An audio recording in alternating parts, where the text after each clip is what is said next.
जय श्री कृष्णा। मैं संध्या शर्मा परमहंस योगानंद जी की आत्मकथा में आप सभी हरि भक्तों का स्वागत करती हूँ।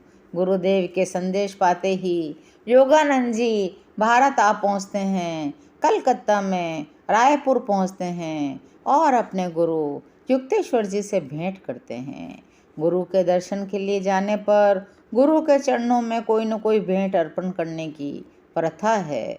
अतः योगानंद जी ने भी अपने गुरु को कुछ उपहार अर्पण किए। बाद में लोगों ने चावल और सब्जियों का सादा परंतु अच्छी तरह पकाया गया भोजन परोसा। युक्तेश्वर जी बड़े प्रसन्न हुए।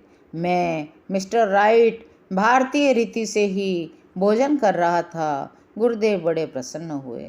कई घंटों तक बंगाली भाषा में वार्तालाप, प्रेमपूर्ण मुस्कुराहटों और आनंदपूर्ण दृष्टिपातों के आदान प्रदान के बाद हमने गुरुदेव के चरणों में प्रणाम किया और उनसे विदा ली और कलकत्ता लौटने के लिए निकल पड़े।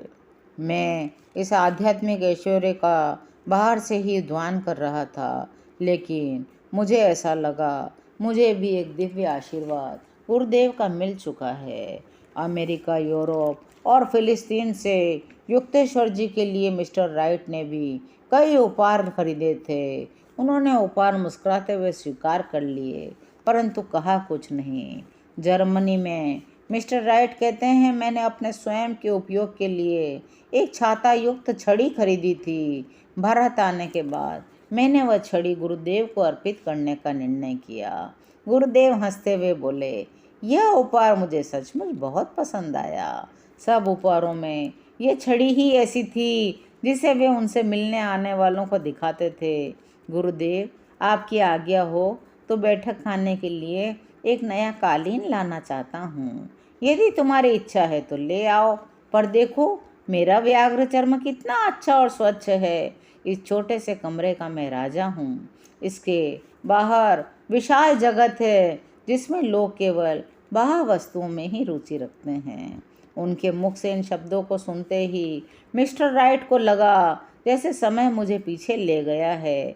मैं एक बार फिर युवा शिष्य बन गया हूँ। श्री रामपुर और कलकत्ता में अवकाश मिलते ही योगानंद जी श्री राइट के साथ रांची के लिए रवाना हो गए। वहाँ बड़ा ही भव्य स्वागत हुआ। मेरी 15 वर्षों की अनुपस्थिति में विद्यालय की ध्वजा को फहराती रखने वाले निस्वार्थी शिक्षकों को गले लगाते समय मेरी आंखें छलछला उठी। परंतु अफसोस इतना होते हुए भी रांची विश्वविद्यालय को भीषण अर्थ संकट का सामना करना पड़ रहा था। कासिम बाजार के पूर्व महाराजा सर मणिंद्र चंद्र नंदी, जिनका राजमहल विद्यालय भवन बन गया था, जिन्होंने कई बार विपुल दान भी दिया था, वे अब स्वर्ग सिधार चुके थे। इतने वर्ष अमेरिका में मैंने उसके व्यवहारिक ज्ञान और बाधाओं का डटकर सामना करने के गुणों में से कुछ न कुछ आत्मसात किए बिना ही नहीं बिता दिए थे। एक सप्ताह तक मैं नाना प्रकार के जटिल समस्याओं से जूझते हुए रांची में ही रहा। फिर मैंने कोलकाता के प्रमुख नेता और शिक्षाविदों से भेंट की।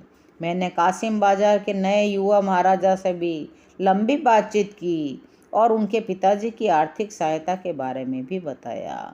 इसका परिणाम यह हुआ कि रांची विद्यालय की लड़खड़ाती नींव फिर स्थिर होने लगी।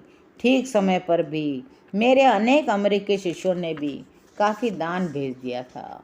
भारत लौटने के कुछ ही महीनों बाद मुझे रांची के विद्यालय की कानूनी तौर पर रजिस्ट्री कर पाने की खुशी भी मिल गई।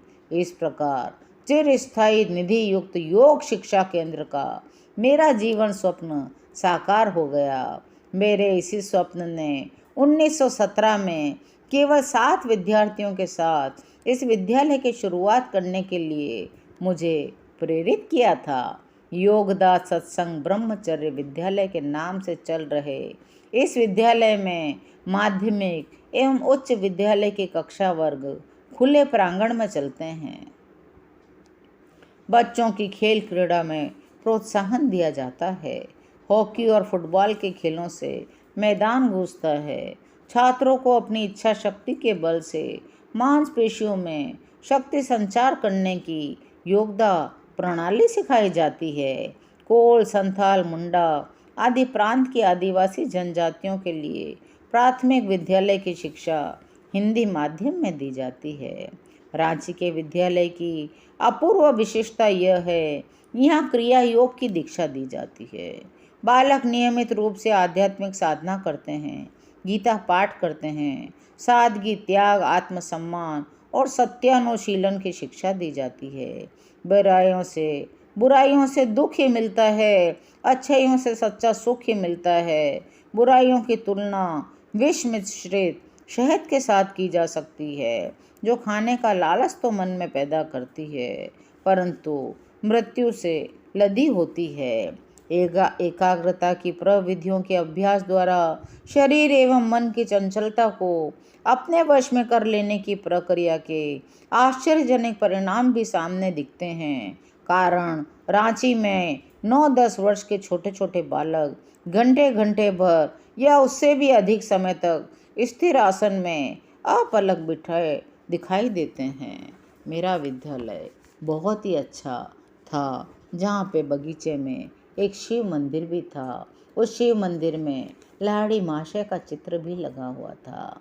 वहाँ पर उसी के एक अहाते में निःशुल्क चिकित्सा और शल्य चिकित्सा भी करते हैं, जहाँ उन्हें मुफ्त दवाइयाँ भी मिलती है।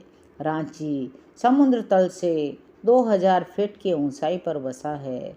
वहाँ की जलवायु समशीतोष्ण है। हमारा विद्यालय 20 एकड़ भूमि में बसा है। यहाँ 500 फल वृक्ष हैं, आम, खजूर, अमरूद, लीची, कटहल। यहाँ एक पुस्तकालय भी है। इस प्रकार आज की कथा यहीं विश्राम लेती है। शेष कथा अगले अंक में मेरे साथ प्रेम से बोलिए। जय गुरुदेव।